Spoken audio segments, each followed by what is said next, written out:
નમસ્કાર.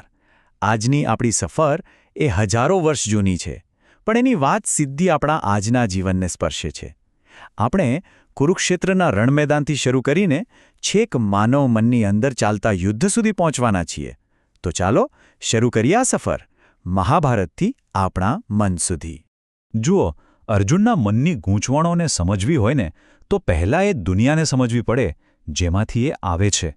અને એ દુનિયા એટલે મહાભારત. યાદ રાખજો, આ ફક્ત કોઈ યુદ્ધની ગાથા નથી, પણ એનાથી ક્યાંય વિશેષ માનવ સ્વભાવને બતાવતો એક મોટો અરીસો છે. વિનોબા ભાવેએ કેટલું સરસ કહ્યું છે કે મહાભારત 1,00,000 શ્લોકોનું બનેલું એક આખું સમાજશાસ્ત્ર છે. મહર્ષિ વ્યાસે અને કોઈ દેવી દેવતાઓની ચમત્કારી કથા નથી બનાવી, પણ આપણા જેવા જ મનુષ્યોના જીવનનું, એમના સ્વભાવનું, એમના સંઘર્ષનું એકદમ જીવંત ચિત્રણ કર્યું છે. અને મહાભારતની સૌથી મોટી ખૂબી શું છે ખબર છે? એમાં કોઈ પણ પાત્ર બ્લેક કે વ્હાઇટ નથી. દરેક પાત્ર ગ્રે છે. જ્યાં ભીષ્મ અને યુધિષ્ઠિર જેવા ધર્માત્માઓની ભૂલો બતાવી છે, તો ત્યાં જ કર્ણ અને દુર્યોધન જેવા પાત્રોમાં પણ સારા ગુણોને ઉજાગર કર્યા છે. કેમ કે હકીકતમાં માણસ આવો જ હોય છે. આ જ તો માનવ સ્વભાવનું વાસ્તવિક દર્શન છે. અને આ પાત્રો અને કથાઓના વિશાળ સમુદ્રની બરોબર વચ્ચે એક દીવાદાંડી છે.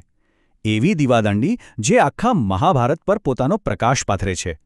અને એ દીવાદાંડી બીજું કંઈ નહીં પણ શ્રીમદ્ ભગવદ્ ગીતા છે. આ ગ્રંથનો આત્મા, એનો દાર્શનિક સાર. તો ચાલો હવે સીધા આપણી ચર્ચાના કેન્દ્રમાં આવીએ. આપણે ધ્યાન કેન્દ્રિત કરીશું મહાનાયક અર્જુન પર અને એના મનમાં જે તોફાન મચ્યું હતું એના વિષાદ પર. પણ અહીં એક બહુ જ રસપ્રદ અને ઊંડો સવાલ ઊભો થાય છે. જે ગીતાને આજે આખી દુનિયા પ્રેરણાનો સૌથી મોટો ગ્રંથ માને છે, એની શરૂઆત જ હતાશા, નિરાશા અને શરણાગતિના શબ્દોથી કેમ થાય છે? આ તે કેવું મોટિવેશન! જરા આ બે ચિત્રો જુઓ.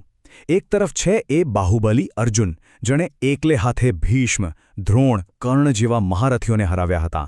અને બીજી તરફ એ જ અર્જુન યુદ્ધના મેદાનમાં જેનું ગાંડીવ ધનુષ્ય હાથમાંથી સરી રહ્યું છે, જેની રગે રગમાં વીરતા વહેતી હતી, એ જ યોદ્ધો અચાનક આટલો લાચાર કેવી રીતે થઈ ગયો? આ રહસ્યનો જવાબ છે ને એ કોઈ સામાન્ય સમજૂતીમાં નથી. એ ખૂબ ઊંડો અને મનોવૈજ્ઞાનિક છે. અર્જુનના પતનનું કારણ ભય નહોતો, કારણ હતું આસક્તિ. ચાલો આ વાતને જરા વધુ ઊંડાણથી સમજીએ. શ્રીકૃષ્ણ તો બધું જ જાણતા હતા. એ સમજતા હતા કે અર્જુનની આ હાલત કોઈ ડર કે કાયરતાને કારણે નથી. ના, આ તો આસક્તિમાંથી જન્મેલો વિષાદ હતો.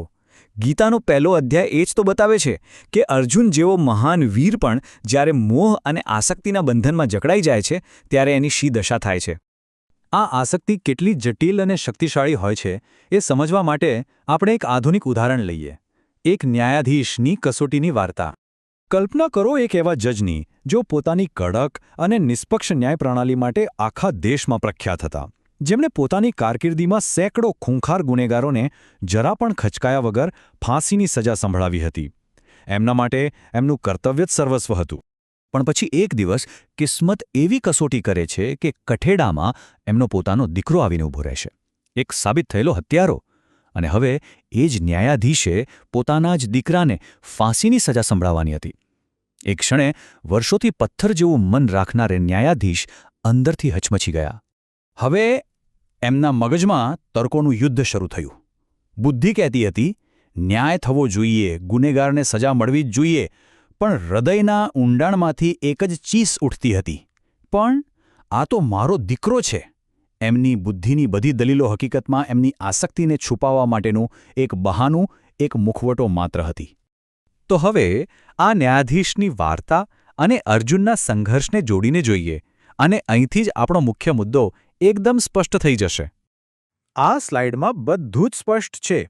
એ ન્યાયાધીશ એટલે જ ગીતાનો અર્જુન. ન્યાયાધીશનો દીકરો એટલે અર્જુનની સામે ઊભેલા એના પોતાના જ પિતામહ, ગુરુજનો અને ભાઈ ભાંડુ. અને ન્યાયાધીશના મનમાં ચાલતા તર્ક વિતર્ક, એ જ તો અર્જુનનો વિષાદ હતો. તો આખી વાતનો સાર એ છે કે આ બંને મહાન વ્યક્તિઓ પોતાના કર્તવ્યથી નહોતા ડરતા. એ લોકો એ વાતથી વિચલિત થઈ ગયા હતા કે આ કર્તવ્ય કોની સામે કરવાનું હતું. સમસ્યા શું કરવું એ હતી જ નહીં, સમસ્યા તો કોની સામે કરવું એ હતી. અને એનું એકમાત્ર મૂળ કારણ હતું આસક્તિ. તો હવે સમસ્યા તો બરાબર સમજાઈ ગઈ. ચાલો હવે ગીતાએ બતાવેલા એના સમાધાન તરફ આગળ વધીએ.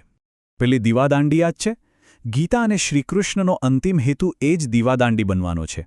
અર્જુનને અને એના દ્વારા આખી માનવજાતને આસક્તિના અંધકારમાંથી બહાર કાઢીને મોહ વગરના કર્મયોગ એટલે કે અનાસક્તિ યોગ અને પોતાના સ્વધર્મના પ્રકાશ તરફ પાછા દોરી જવાનો. આ જ પ્રકાશ મહાભારતના 1 લાખ શ્લોકોને સાર્થક કરે છે.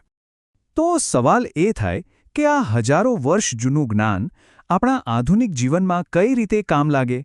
આમાંથી આપણે શું શીખી શકીએ? અને અંતે એક સવાલ આપણી પોતાની જાત માટે.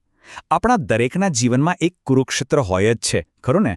તો આપણા એ અંગત કુરુક્ષેત્રમાં એવી કઈ આસક્તિઓ છે, વ્યક્તિઓ પ્રત્યે, વિચારો પ્રત્યે કે પછી કોઈ પરિણામ પ્રત્યે, જે આપણને આપણા સાચા કર્તવ્ય પથ પરથી, આપણા સ્વધર્મથી પાછા પાડી રહી છે? આનો જવાબ આપણે દરેકે પોતાની અંદર જ શોધવાનો છે.